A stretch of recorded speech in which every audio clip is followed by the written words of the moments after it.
When the cooler months roll around, there's no doubt about it, our bodies really begin to crave those lovely warming meals. Today I'm going to show you how we love to use our Thermador appliances to create those meals effortlessly. Soup, of course, is a staple of the cooler winter months, and it's relatively easy to make. However, in order to have a really flavorful soup, you're going to find that you need fairly large quantities of the vegetable in question. So we find a great way to get our soups going is to begin by sautéing the base ingredients, the onions, the carrots, the celery, on the cooktop. But if we're making butternut squash soup or mushroom soup, or in this case we're making curried cauliflower soup, we roast those vegetables in our Thermador oven.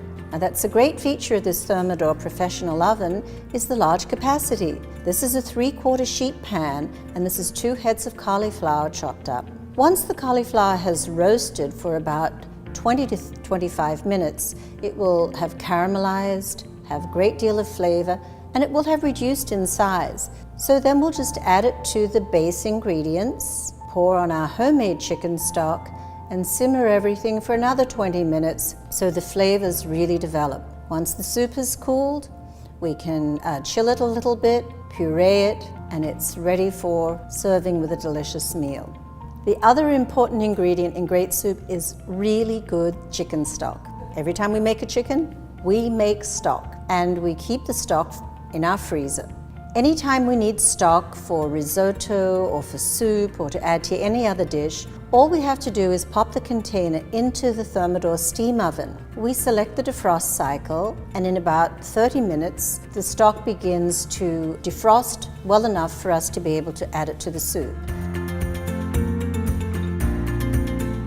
Butternut squash and sweet potatoes are 2 vegetables we eat a lot of during the cooler weather months. And we love to roast these vegetables, but we also really enjoy combining them in a casserole.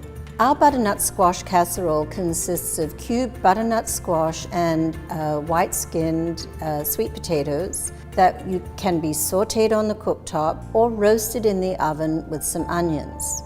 Once the vegetables are cooked, we mix them with some chopped tomatoes, little tomato sauce, and some chilies and adobo, because spice really goes well with that butternut squash.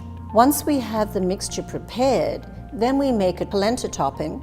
And again, you can add a little bit of cheese to the topping, some green chilies if you like a lot of spice, and then spread it on over the casserole.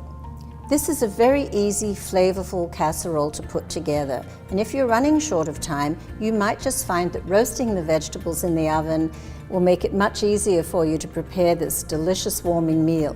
One of our favorite ways to serve this casserole is with very slow roasted pork shoulder. When we roast these large cuts of pork, we use the convection roast mode at 300 degrees, and we let the pork cook for about 4 hours. This can be done in the steam oven or in your regular oven.